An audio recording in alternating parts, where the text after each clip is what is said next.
This episode is sponsored by the good old folks over at Airbnb.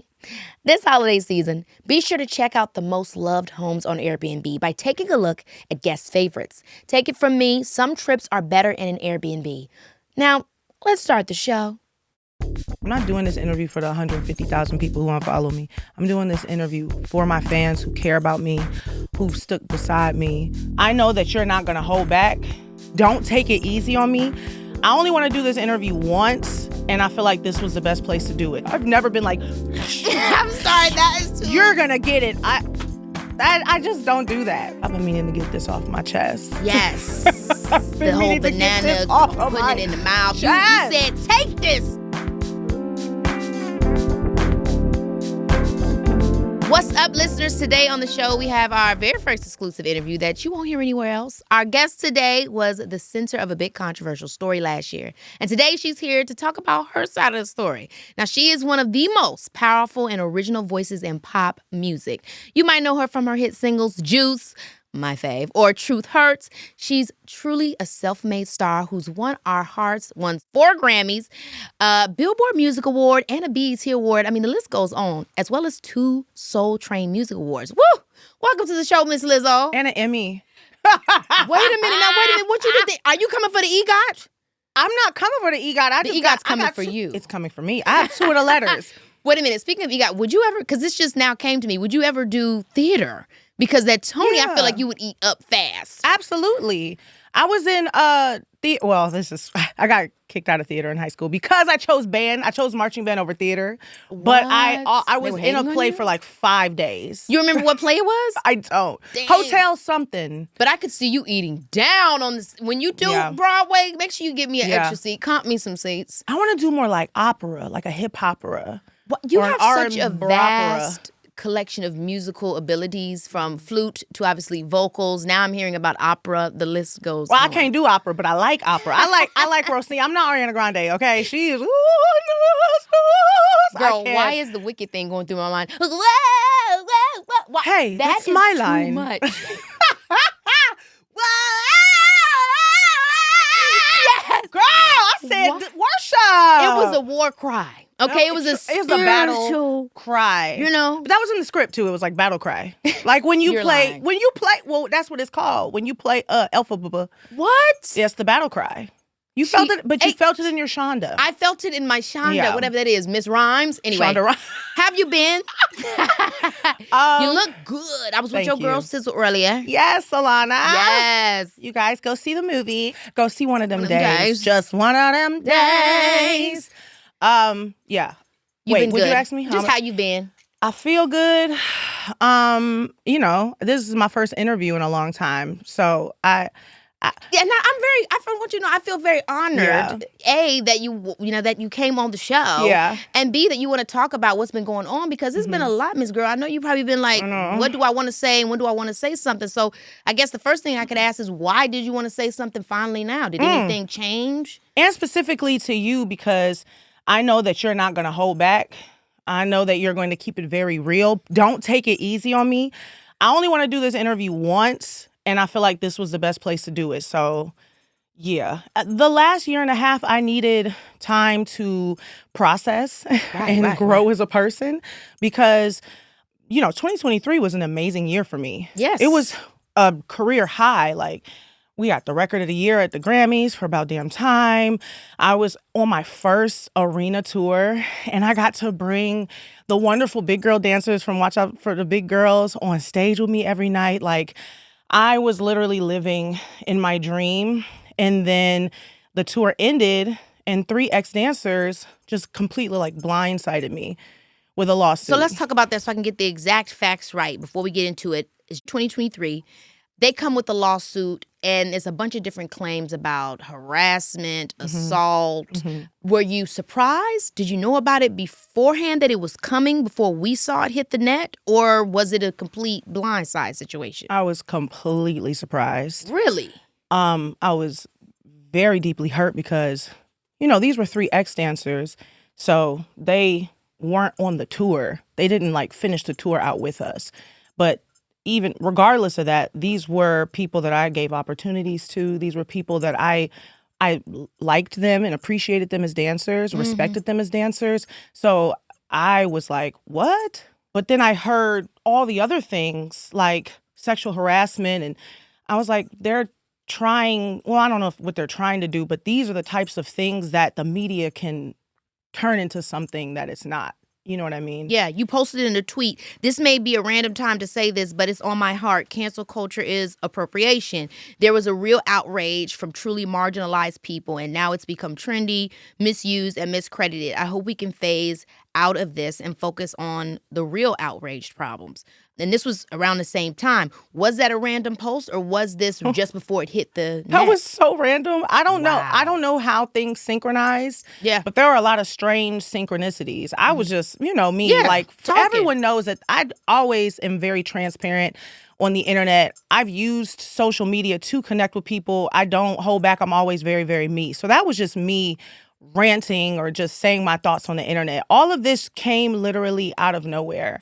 And you can ask me anything about it because I got dismissed from the case. Yeah, that's a big weight off your shoulders, I'm sure. Yes, and we're continuing to fight the other claims until they're all dismissed, and not dropped, dismissed, which means a judge saw this, and in the court of law, he looked at the evidence and said, okay, we can't allow this to go through because the evidence was evidencing against the claims. Yeah. So it is a big victory, but So let's get into the details. Obviously, August 2023, 3 former backup dancers filed a lawsuit against you, your production company, and your dance captain, Shirlene Quigley.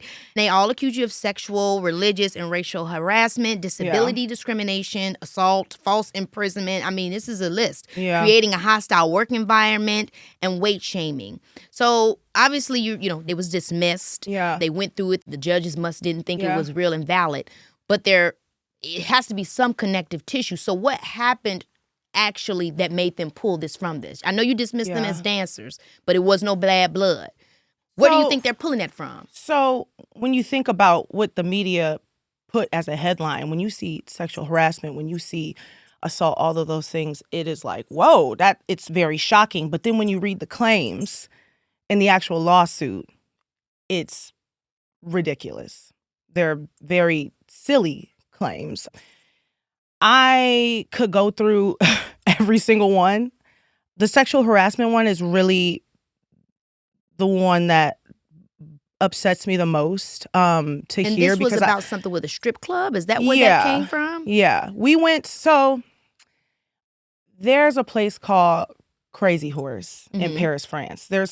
You heard of it? I haven't heard of it, but I be going to strip club. But this isn't a strip club. Crazy Horse is like, it's a dance review, but it's in Europe. So it's a topless dance review. But think about it's like the Rockettes or something, and it's burlesque. Sure.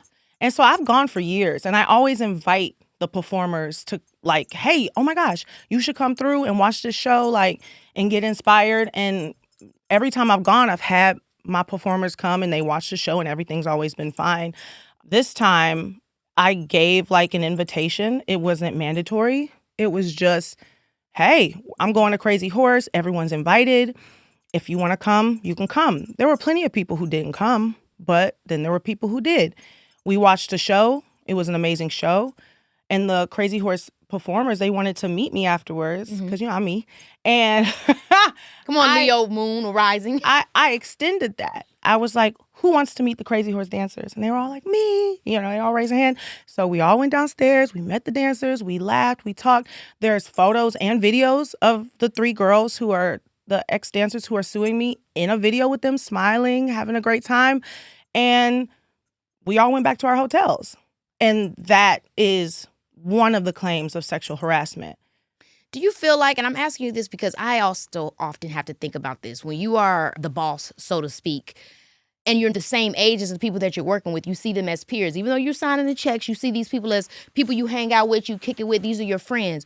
Do you feel that sometimes you were not able to see the way that they perceived you based on you being their boss? Meaning, maybe did they feel like they had to go, or this is my boss, so I got to be chill. I don't see her as my friend or my homegirl. I feel like I got to do this, or I feel like I got to be down with it because I want to keep my job.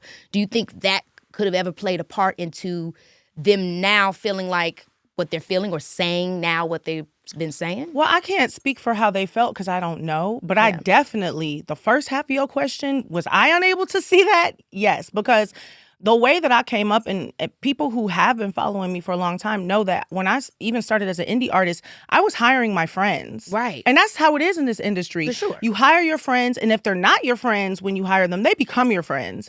And like that boss-employee dynamic in the music industry isn't as like intense as it is in the corporate world. I literally toured with people that I considered my best friends and sisters for years. And I hear about artists who don't even talk to their dancers, who don't mingle with them at all. And I used to be like, why it's like that? Like, it don't gotta be like that. We can all be family and hang out and have a good time. But now I see why. And I think this experience taught me how to set those kinds of boundaries, not just to protect them, but to protect myself. Yeah, because to your point, I know personally, and they have some stuff in acting, but in our entertainment industry in general, everything is so casual. There is no HR person coming in and always checking on you. Every now and then we have a SAG union person coming in, but we don't be telling them the truth all the time. Sorry, y'all. Oh, God. I got to keep good jobs. No. But my point is to make with that is that, it is something to be said about that when you are an independent contractor or a boss or an entrepreneur, that you have to implement these things, and I love the accountability you're taking on saying, well, maybe I, could do better next time to make sure that I'm safe and they're safe and that those lines aren't blurred, because I think it's tough because I want to be friends with everybody. Yeah. But how they're perceiving me and how that then can be taken out of context Yeah. Well, and let's be clear, I've did nothing wrong. Yeah. So I have no regrets, but I do have now this learned experience that is preparing me for the boss that I am becoming. Yep. This experience hasn't stopped me from being me. Yeah. And I think it could have easily done that. It could have easily been like, well, you guys want the villain? I'm like, no. Come on, Nikki. But it's like I wasn't even playing the role of the hero. So why would I start playing the role of a villain? I'm just me. And I'm going to continue to be me. Baby, this is Keke Palmer, yeah. Look, we all know the holidays can be stressful. But do they have to be? We all know that some trips are better in an Airbnb, and that includes holiday travel. Picture this. Instead of cramming into grandma's guest room or fighting over the pull-out couch, you could be chilling in a cozy cabin with a fireplace or living it up in a spacious house with room for everyone, all within driving distance. So, for those moments when you're tired of being reminded of all the pressures of the holidays, check out nearby guest favorites on Airbnb. Find a cute little cottage on the outskirts of town, cook up a family feast in a fully equipped kitchen, play board games in the living room, or have a movie marathon with the babies. And the best part, you get to make memories in a place that feels like home, but with all the excitement of being somewhere new. Remember my Joshua Tree moment I was telling y'all about a couple months ago? I'm trying to tell y'all, Airbnb's got you covered for those local getaways that feel like a world away. It truly felt like I was on another planet, but it was only a couple hours away. So this holiday season, why not switch it up with Airbnb? You deserve a relaxing holiday season. 'Tis the season for year-end wrap-ups, and baby, Audible is coming in hot with this year's Best in Audio Entertainment. Audible's Best of 2024 picks are here, bringing you the year's top audiobooks, podcasts, and originals across all your favorite genres, from memoirs and sci-fi to mysteries and thrillers, romance and well-being to fiction. Audible's carefully curated list is the perfect way to experience 2024's finest audio offerings. You can dive into a star-studded production of George Orwell's 1984, putting a whole new spin on this grade school classic with cutting-edge sound effects and bold, dramatic choices. For those who like to indulge in romance, there's Emily Henry's Funny Story, or for those looking to tap into the strength of the American spirit, you can listen to Supreme Court Justice Ketanji Brown Jackson's memoir, Lovely One. And for my fiction fans, y'all can immerse yourself in a captivating fiction such as The Woman by Kristen Hanna or Percival Everett's brilliantly subversive James. This holiday season gives yourself the gift of imagination. With Audible, there's more to imagine when you listen. Discover all the year's best waiting for you at audible.com/bestoftheyear. I love that you said that it's not going to change you, because one of the things that we all loved about you was your body positivity. I mean, you really changed the game with that. You know what I'm saying? In terms of the way that, and it shouldn't be so like the game was changed from you loving yourself, but it's crazy because sometimes the world tells us for a bunch of different reasons why we shouldn't. Yeah. And so speaking of that, it was definitely very shocking, I'm sure for you, just like it was for any of us that are fans of you, when they were saying that you weight shamed them. What was this about? I mean, one specifically said, you know, you told her she seemed less committed to her role after she gained weight. I mean, did you say that? Was that a joke? Was it like, why? What was up with that? So, not with you, but with her. Those words never came out of my mouth. I never said that. Some of these claims, there are so many like inconsistencies and things that just never happened. On the contrary, that particular person, I hired them after their weight gain. You know what I mean? It was the opposite. You didn't get fired after that. You got hired. Yeah. And the world has seen me champion for bigger bodies, champion for smaller bodies too. Like, you know, I'm not just like, I don't skinny shame people. You know what I mean? Like, right. I've taken the mission and I've included everybody in it. From television shows to my music, to my personal life, to fans. Everyone has seen me do this and champion people and platform people.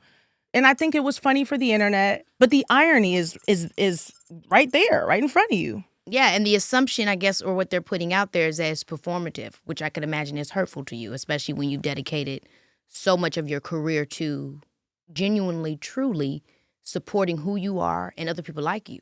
How far have we gotten into all of this where I can perform being a champion for fat people when I'm fat?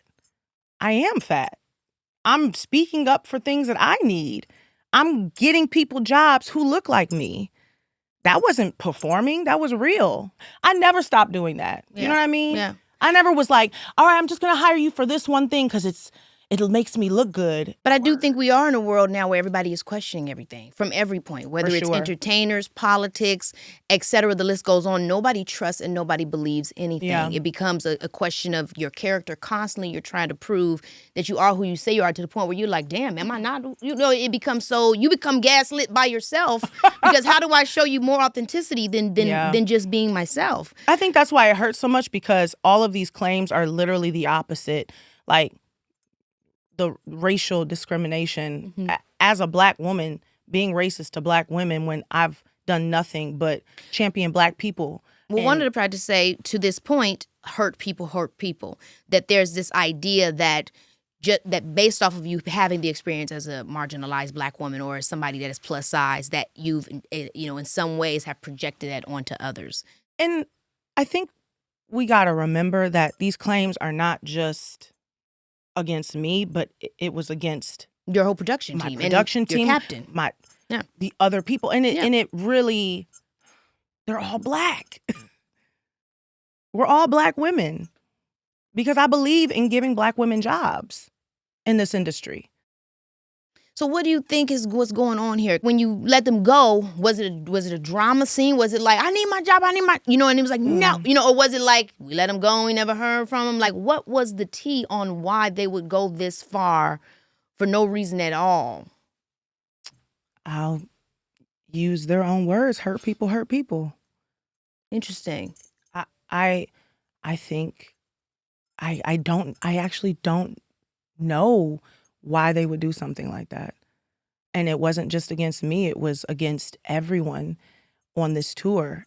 And I hate that there is this idea that this was everyone, because we had such an amazing tour. Like, and these are amazing people. These dancers are incredible dancers. They're hard workers. They're amazing people. My band is incredible. My crew is incredible. We had an incredible time. And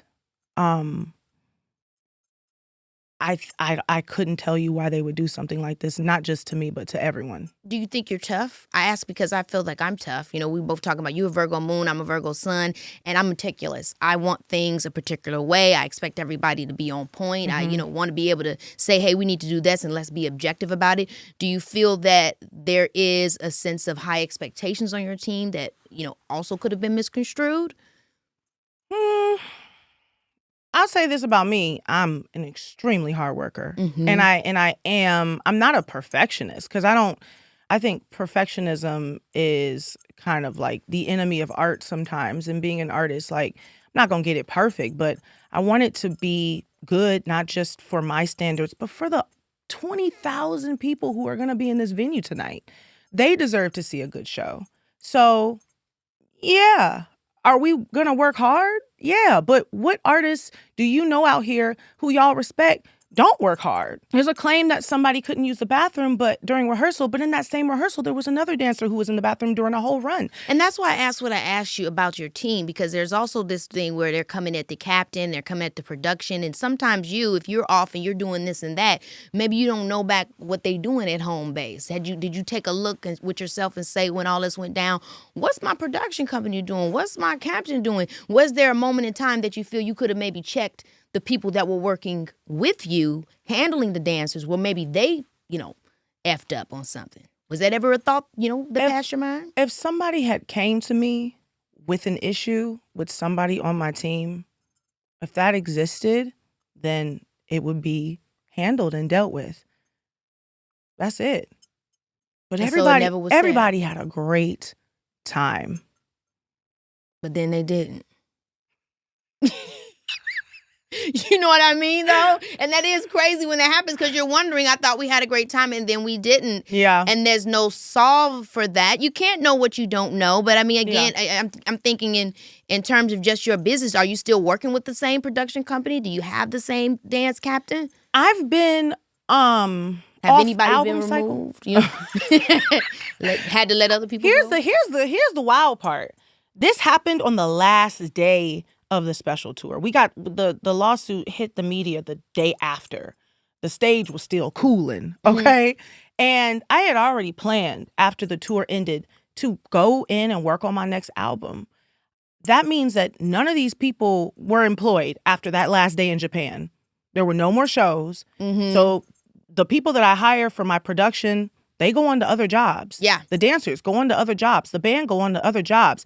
And let me just state, all of those people, even though they were not getting paid from me, all came out and have sworn under oath and done testimonies backing me up and being like, hey, none of these things happened. We had a great time on this tour. All of those people. But the news don't talk about that because the media, they don't like to talk about good things. They only like to talk about the negative things. Yeah. I mean, it's true. We do have a negative bias naturally, even as human beings. You always want to get in on what went wrong. One of your former employees described an incident where allegedly you balled up your fists and cracked your knuckles talking about ooh, you so lucky. And I only bring that up. I don't mean to laugh at that claim. So please don't make me laugh at that claim. But I wanted to ask you about that because it made me wonder if you could think that, I don't know, you said all your dancers are black. I feel like people be like, ooh, you so lucky. That could be a cultural thing. Do you think that things like that were misconstrued, or situations where, even when you were talking about the body shaming, my mom has been plus size all my life, and she'll talk real quick about, honey, I ain't missed no meals. And I always wonder, it's the same thing as a black person when you say nigga, somebody else being offended, and you're the one that's black. Do you feel like your comfortability with your weight, your comfortability with, just your personality, and, girl, don't play with me. Do you feel that becomes now a danger to the environment, or that it is misconstrued as that when you're just kind of being comfortable in yourself and sharing your vibe? I think it's a great thing to add to a salacious headline to make me seem like a person who would commit assault. The imagery was crazy. Well, but if you think about it, like that is the assault allegation, is that I cracked my knuckles and said, "Ooh, girl, you're so lucky." Like, I don't mean to laugh. More things that just never happened. I'm Listen, no, I'm kidding. I crack my knuckles. By the way, I'm a flute player. I crack my knuckles a lot. I actually do. But I don't go, that's like such a movie, like such a story, like, that's such a fairy tale. But like, I crack my knuckles. Like, I crack my knuckles every morning doing yoga. Like, I like doing it. But to do that, let me tell you one thing. I've never been like, I'm sorry, that is too... You're going to get it. I just don't do that. Let's watch a Disney Channel movie. Right. That's what they gave. Right, but it's like, assault, that word, serious. that word is so serious. It's serious. But like I said, the claim is I cracked my knuckles. Yeah.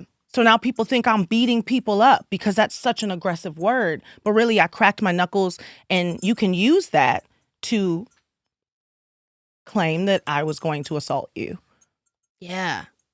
I mean, when all this went down, you lost 150,000 followers in one day. How did that impact you, that people would believe something without even, another day to even hear if something else came out? Like, it was just like immediately we heard this and we did this. I was like, oh, wow, this is the part of fame that you unknowingly sign up for. People now will just believe anything bad about you because there's something about being a famous person that it's almost like people want to believe that you're a bad person and they can't believe that you're actually boring and chill and nice, Yeah. But if you unfollowed me that quickly, were you even a fan? Mm-hmm. And that's why I'm doing this interview. I'm not doing this interview for the 150,000 people who unfollow me. I'm doing this interview for my fans who care about me, who've stuck beside me, and the people that I've been wanting to speak to for so long. And now I can finally speak to them. Yeah, I mean, you left social media for a little bit. I left it for a long bit. Yeah. I was off of social media from August 2023 to January 2024. Anything that you saw was either someone on my team posted for me or I posted real quick and threw my phone because I had obligations. Mm-hmm. But other than that, baby, anything that was going on, I stayed out of it. I stayed out of the discourse. I didn't even really see the jokes or the memes or the discourse about me because I'm not a victim, so I'm not going to use the word traumatized, but I can't find another word for just like when I see things about me now, or even if I see a word that look like my name, I get physically unwell and I can't take it. So I have a very toxic relationship with the internet now. Yeah. So I pulled out and it was very healthy for me. I suggest everyone do it. I don't suggest under the circumstances, but everyone should pull out for a minute. That's what she said. I'm sorry, I gotta break it up at times. It truly is. I gotta break it up sometimes. It's a little joke. Baby. You gotta pull away for a second because I was going to lose myself. Yeah. And I think when you see all these bad things about you. It's hard to see all the bad things about yourself. I've gone through it. I don't know anybody that's been in the public eye, for at least 5-10 years that have not experienced being talked about, being people's, you're this, you're that. Yeah. And, but people have called me, fat. People have, said they don't like my music, whatever. That is fine because that's how your truth. Mm-hmm. The hardest part about all of this is that none of these things were true. Right. And mind you, people know me to take accountability for everything that happens to me online. When I get backlash, I take accountability in front of the public and in my personal life. I'm big on accountability. When there was a lyric in my song in Girls that was offensive to one person, by the way, I saw one tweet and they were like, hey, this word is harmful in the disabled community. I saw that one tweet and said, you know what? I called my producer up. I saw it on Friday. I was in the studio Saturday. It was changed by Sunday. It was over by Monday. And there was still discourse and backlash all week. Mm-hmm. I didn't do it because of the backlash. I did it because it was the right thing to do. Yeah. In this situation, y'all know that I would take accountability, but I didn't do anything wrong. So I'm fighting. Yeah. I've been fighting behind the scenes too. My lawyer's been doing the talking. That's right. Because I also don't want to perpetuate the negative talk that's surrounding real victims in the world. I still believe women. I still believe victims. Because this happened to me, it's not going to change that. But people should not be able to just say anything about somebody and put it in the media and ask for money. You shouldn't be able to do those things. So I'm fighting. Baby, this is Keke Palmer, yeah.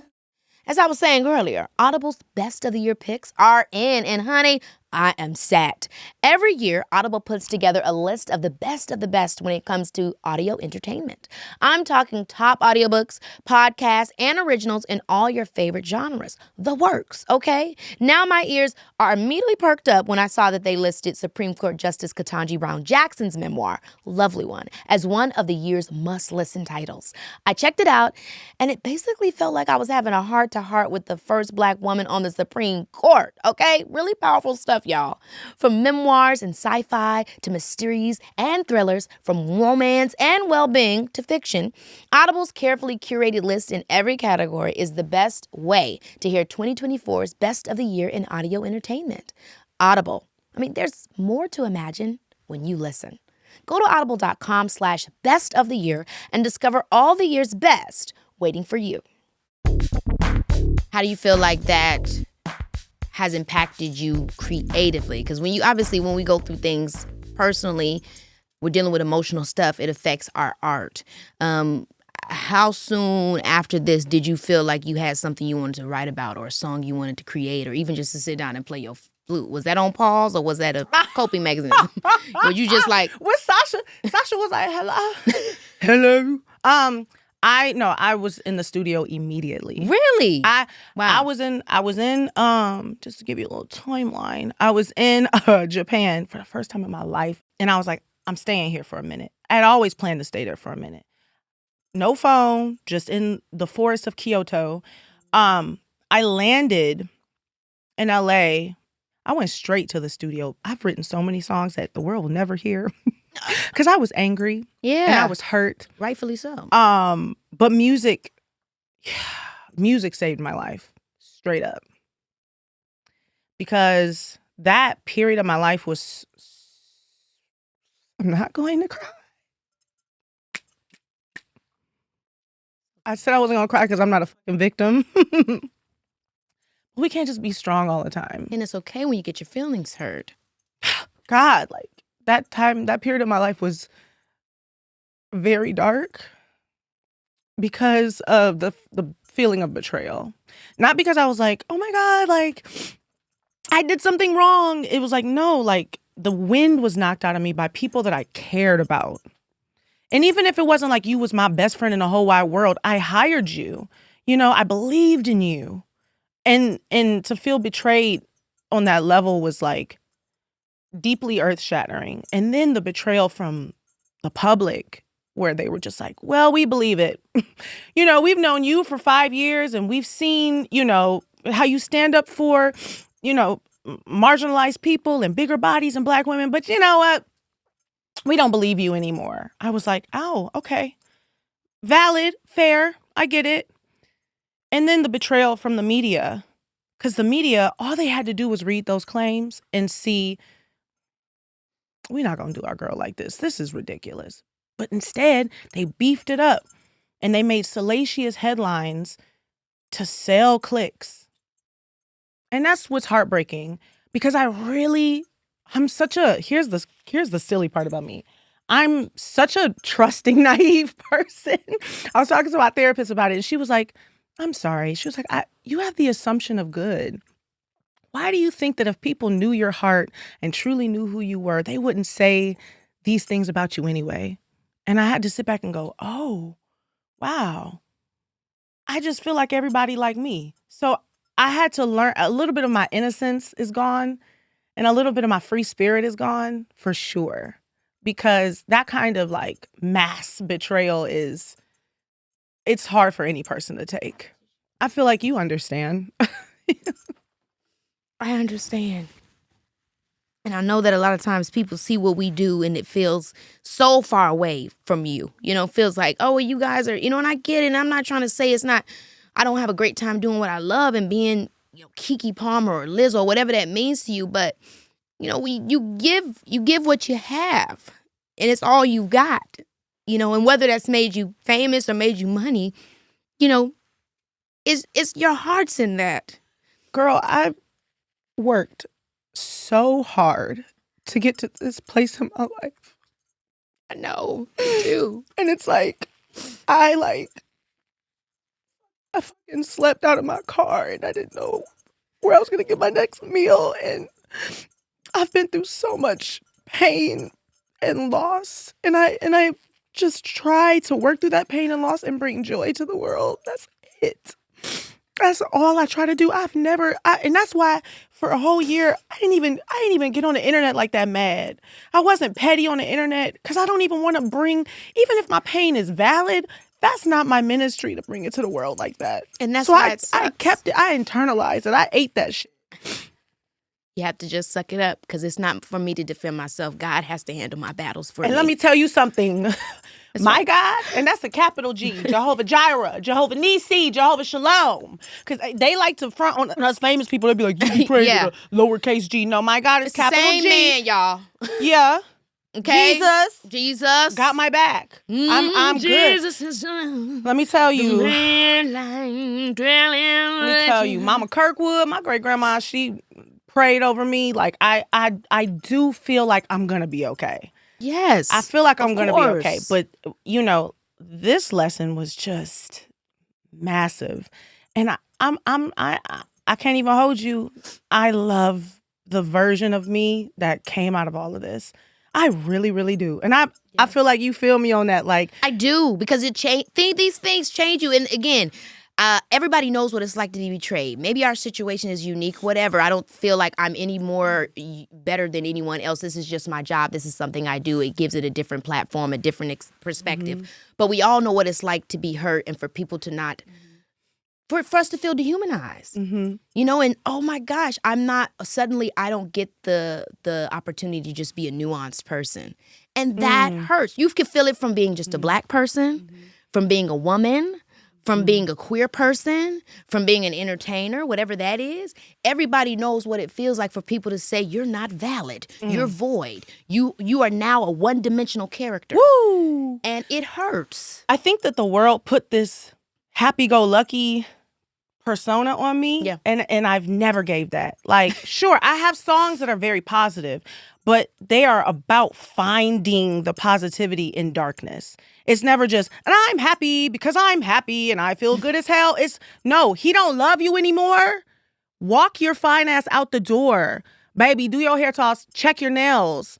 How are you feeling now? Oh, I'm good as hell. Like, ooh, child, I'm tired of the bullshit. Like, that is what my songs are about. That, and I've always been so transparent on the internet where I show you all my different sides. I show you, hey, like, I'm not feeling good today. And I've had interviews where they'd be like, well, why do you choose to share all of that? And it's like, because y'all wouldn't believe, no one believed my joy unless you saw the pain that it came from and in the process to get there. Yeah. So it's like, am I always smiley and happy-go-lucky with people every single day?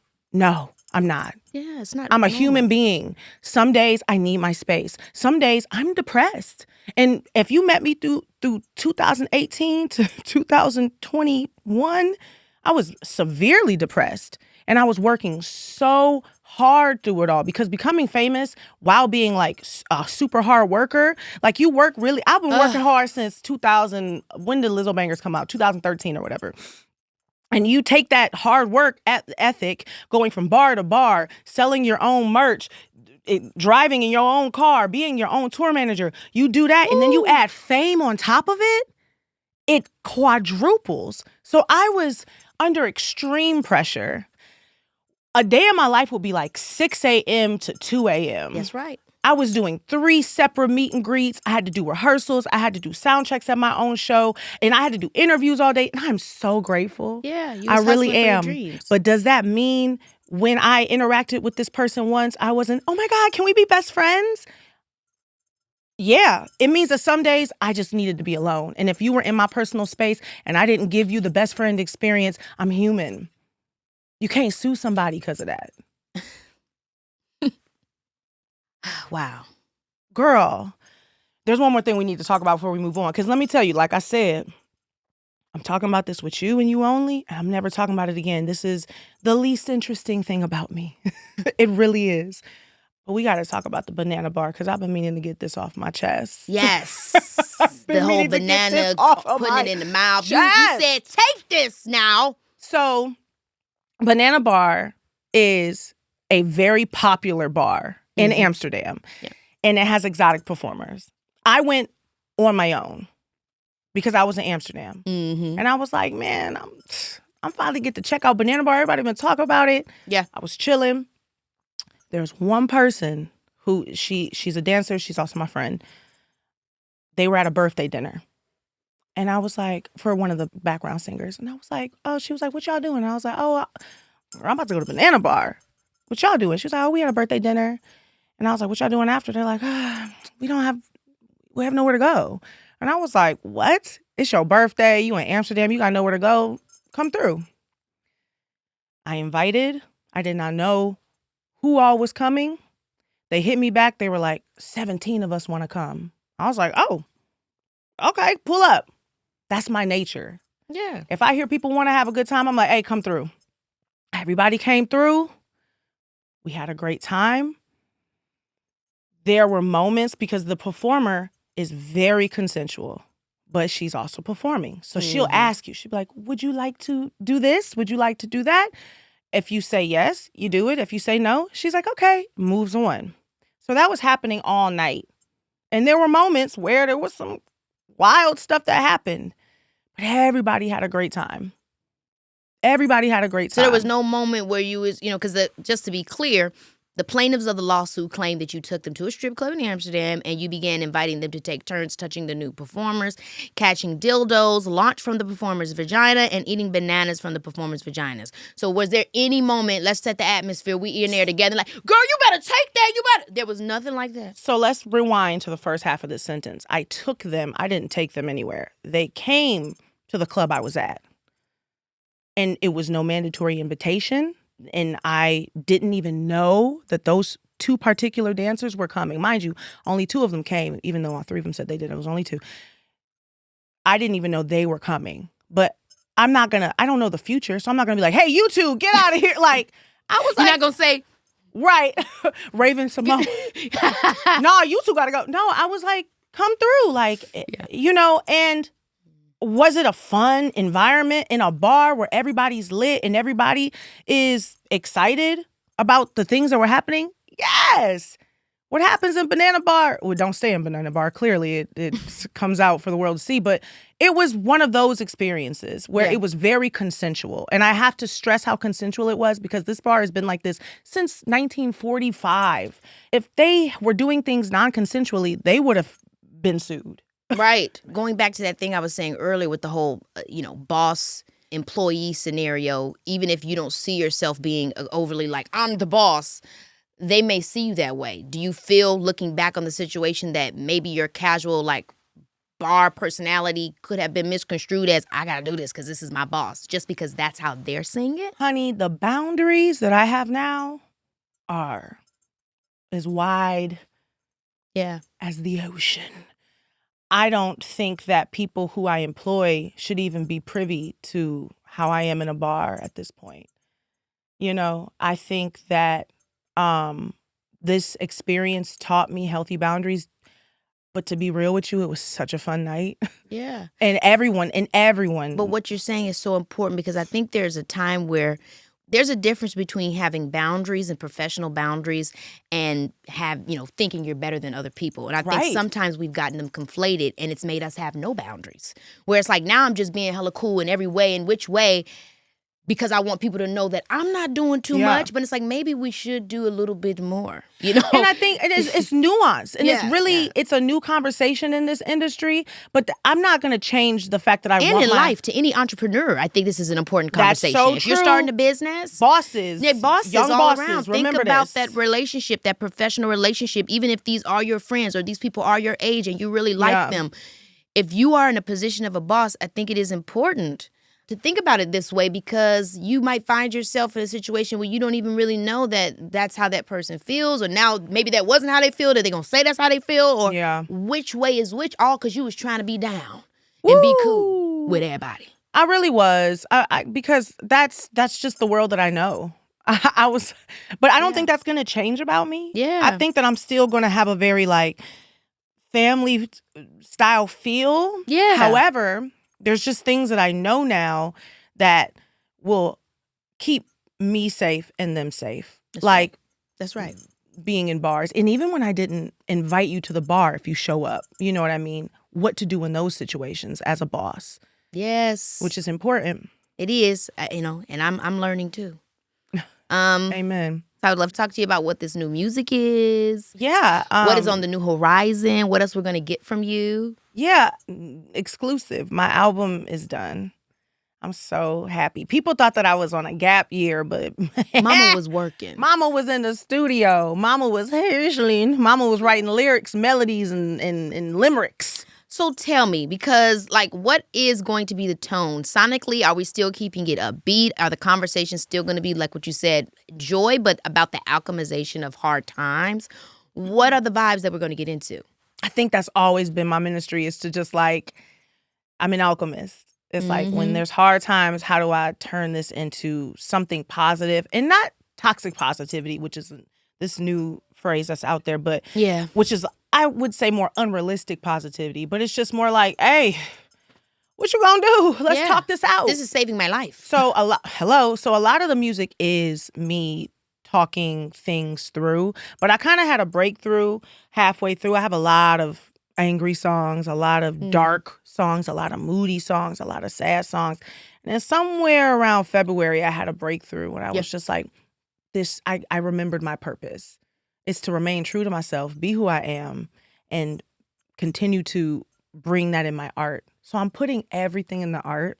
I always have. And I love what you said, too, about even though the songs are angry, sad, whatever, and they may not be the version you want the world to hear, I think in life, those are the steps we have to take in order to get to that other side of alchemizing. So it's so important. If you got to be angry, be angry. If you got to be sad, be sad. I'm the same way. But then when I get out of that, then that's when I get the juice of what I'm really looking for. Come on, juice. More juice. Okay. Yeah. It would be a shame to, imagine if last year all this stuff happened to me and I walked in the studio and was like, so I'm walking down the street and I feel good as hell, part 2. Right.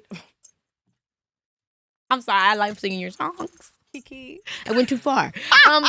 But it's that is it. That is how you get through things in life. You have to process. And even if that processing isn't for the world, I still did it. You still have to live it. Mm-hmm. One of your biggest hits is called Truth Hurts. And on June 21st, 2019, one of your most Instagram posts, you wrote, I learned in the last 24 hours that being emotionally honest can save your life. Ooh. To the same point we're talking about, how do you do it? What is the key to emotional honesty? And not just in your music, but in your life. What is the key to that level of authenticity? God, I forgot that I said that. You be saying stuff. I be spitting. Let her cook. I want to credit my therapist. I love the constant talk of the therapist. I feel the same way about my girl. Yep. She is good. Yep. I got a Black woman. We be sitting on that couch talking to that lady. Me. Listen, and I've had her since 2018, where, the way that I was feeling and was getting in the way of my art and my craft and being an artist, and nothing had ever gotten in the way of that before. So I was like, uh-oh, it's about to affect the bag. Let me talk to a therapist. But Howling. I used to, when I was upset, I used to shut down. I didn't express myself. I didn't express what bothered me. I didn't stand up for myself. And I learned how to be more expressive just by talking to her, because I didn't have anyone in my life that I could sit and say, hey, I'm real depressed today. I don't want to live. And the person wouldn't ring the alarm. And it's nice to sit with someone and be able to say that, and they can be just a listening ear and they don't freak out, because when I say that to someone who cares about me, they start crying and start, and then I gotta help them. Yeah. Who's helping me? So, I always had helping me, period. So I always had a fear of that, and I always had that issue. But I think she helped me find the words to in the mediums to be able to do it through my music, to do it on stage, to do it in real time to people when they actually have hurt me, and I used to internalize it, or they would disrespect me and I would internalize it. Being able to be like, hey, that bothered me, and also identifying what bothered me, and not just having my triggers be so highly stacked on top of something that happened years ago that now I don't even know why I'm mad.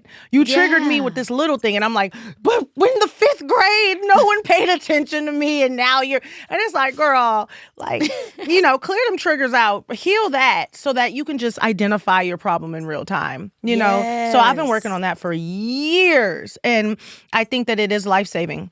Because when you're so repressed and you're so bottled up, like I said, one small thing could trigger a very deep emotion and you can get a very deep reaction. That's right. I've been in therapy since I was 17. I'm 31 now, so I've been going, had one from when I was a kid and then had one as an adult, and I'm huge on it. Dealt with depression, anxiety. We all deal with so much in this world, but I do think it's important, whether it's narrative, EDMR, find out what it is that works for you. I was interested in EDMR. Is that where you look around? I was spooked a little bit. I was, but it's like, what you gonna tap my ass back to? Because there's some stuff where they like clapping and tapping and you looking off, and then all of a sudden you be like, ah! Like, I don't want to go, sometimes forgetting is a gift. Oh, God. Blink twice if you intend. Girl, I was watching that movie. And I thought to myself, this movie, not in the context of this movie, but I do love to forget. Please, I don't want to remember every detail of my embarrassment. Oh, my God. You also said before in a post something about using sadness as a tool for gratitude. I love the sound of that. I want to know what it means exactly. You do. Come on, Pastor. I mean, I'm I definitely did that now. I'm in the clearest space of gratitude that I've ever been in. And I think it's because it's that old saying where it's like you have to go through the rain to appreciate the sunshine. That's right. It's like these cliches are cliche because they're true. That's how I feel too. I've been learning that as I gotten older because we know it's cliche because when we were kids, people like this is a cliche. Yeah. But when you get older, like cliche just means true. It'd be clicking a little bit. It'd be clichéing because the sadness can swallow you. Yeah. And you can't see the forest for the trees, and you see no way out. That's right. And I think realizing I've done this before, I can do it again. I've done this before, I could do it again. This is going to lead to something great. I think it's hard to say to someone who's going through it, but I can only say it for myself. It works. It works, honey. And I sit in my sadness and I'm like, what about this is molding me into a better person? Don't nothing happen to me for no reason. Yes, that's you know what I mean? Too, what you're speaking. That's going back to our boy G.O.D. Come on. Because that's faith, and it's true. Especially when you do go through stuff, you have the opportunity to look back and say, I can do this. I mean, I couldn't agree with everything you're saying more because I'm the same way. It'd be sad, I'm in my sadness, but each step I get closer and it's behind me. And I know I can keep going forward for the next time. It's so true. Life, remembering rejection is protection too sometimes. Because when you don't get what you want, sometimes you just be so hung up in the sadness, but you don't even see what you were saved from. And the truth is, God doesn't take away gold to give you silver. Hopefully, gold is still more meaning in this economy. It is. But you know what? Anymore. Oh, wow. Should I say diamonds or rubies? You know what I just realized? So when there's gold and there's white gold, and that's what be looking silver. I just found this out.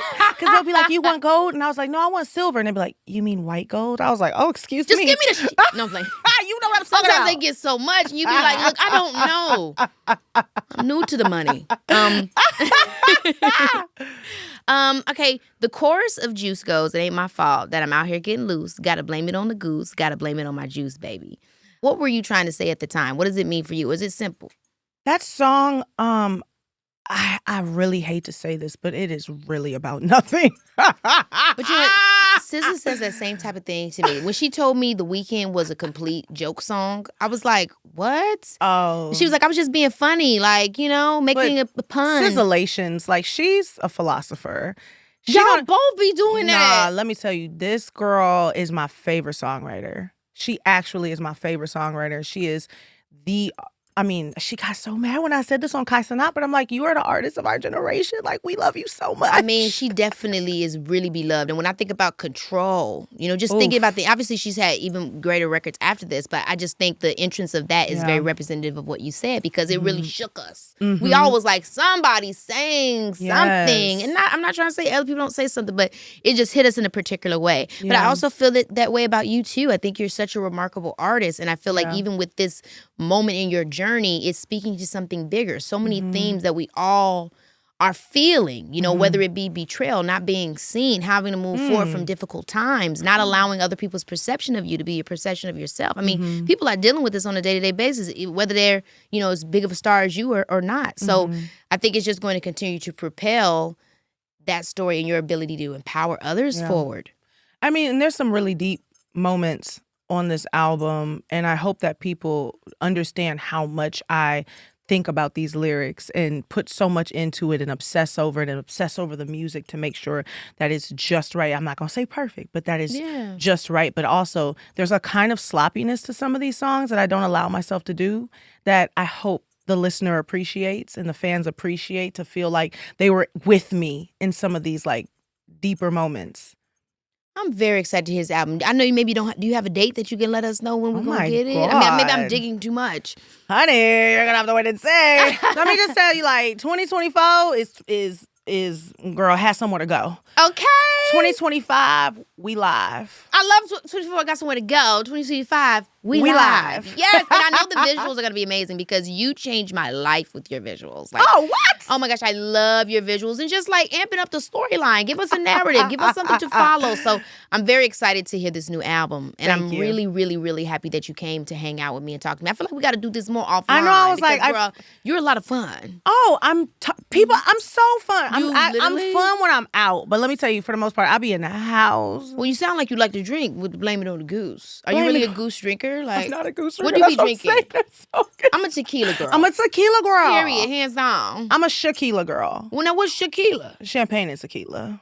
You put me on to something. I feel like that's going to have me on my ass. It'll take you there. I'm ready. It'll take you all the way down there, up there, and side to side. On your ass, up in the... Yeah. Okay, so obviously it's the Christmas season. This is the Christmas edition. Well, ho. And I love to play games with all my guests. So I want to play with you, Sorry to This Man. It's a game where I'm going to play popular Christmas songs. And because you play the flute, they're going to be flute covers. And you have to guess the name of the song. But the catch is you only get to hear a few seconds of the song. Oh. And if you don't name the song, you have to say, Sorry to This Man. Sound good? Wow. Okay, sounds good. Oh, boy.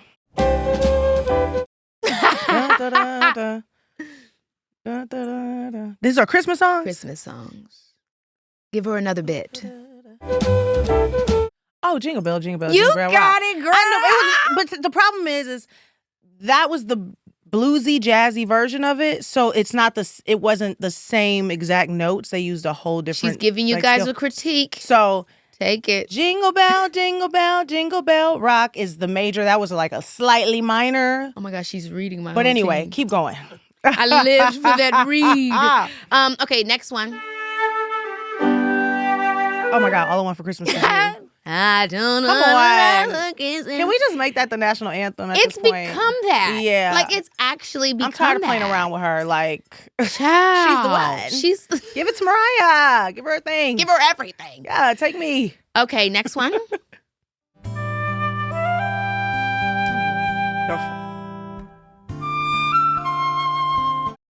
Dawson's Creek. Okay, that's what it gave. Wait, but that's not fair because I got that wasn't flute, that was guitar. So let me hear the rest of it. Let me hear the flute part.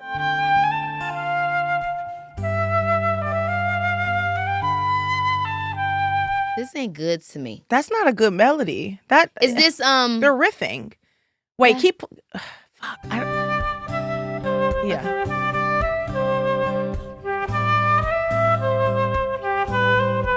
I gave you my heart last Christmas, the very first day. Oh, you gave it away. See, that one is so melancholy. That's not even how Why the song you sad goes. This holiday? It don't even go like that. Oof. She don't even go here. She doesn't even go here. Okay. Sorry to this man.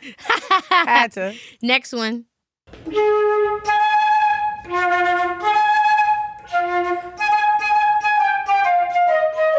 Frosty the Snowman. No? Damn. Rocking around the Christmas tree. But why would you say? I feel like you were singing Frosty with rocking, though. Like, it was rocking around with Frosty. She kind of got that because I feel like she meant to say rocking, but she said frosting around. Frosting around. Wait, but that was a weird intro. I love that it's always you all. It's her fault. She's like, it's actually you guys. It ain't my fault. Okay, this is the last one. Sorry to this man. I lost 2. This is going to be good. Gotta wait for the flute.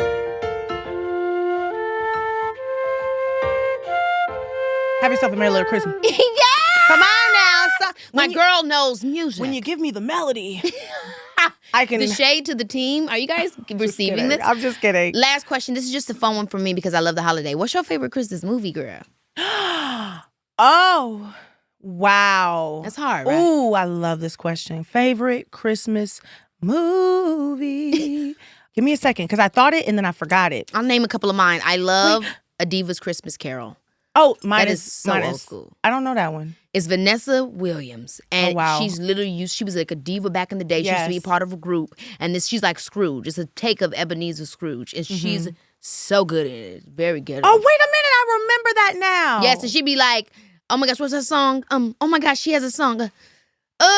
I forget it, but it is so good. A Diva's Christmas Carol used to come on Lifetime every year. Me and my sister would watch it down. You just unlocked a memory. Core memory. Like something back there just went. I have two. Yes. So, The Holiday. That's with Who's that with Cameron Diaz and Kate Winslet. Oh, and it's when they swap lives. I'm about to go watch that. Well, they swap I houses. might have missed that one. It's really, really sweet. It's got Jack Black and love Jack Black. Oh my God. Jallo Howe. What is his name? Jade Law. Oh, and Jude Law. And then Preacher's Wife.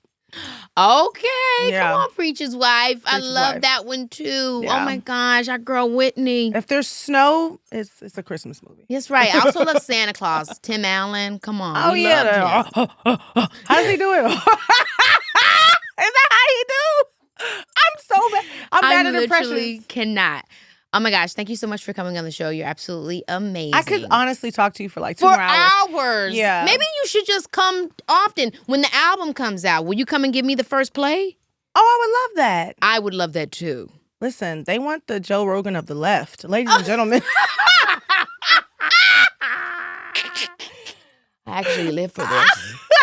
I actually live for this. Oh, stop the presses. Come on. Guys, I hope you had a good time hanging out with me and Lizzo. Obviously, she's amazing, and I appreciate you for coming on. Happy holidays, everyone. This is going to be a great time. Hopefully, you're enjoying. Cuddled up with family, getting you some eggnog, lactose. That is for people that have that issue. That's me. And keep hanging out and watching the show because I have another episode. You know it's your girl. Baby, this is Keke.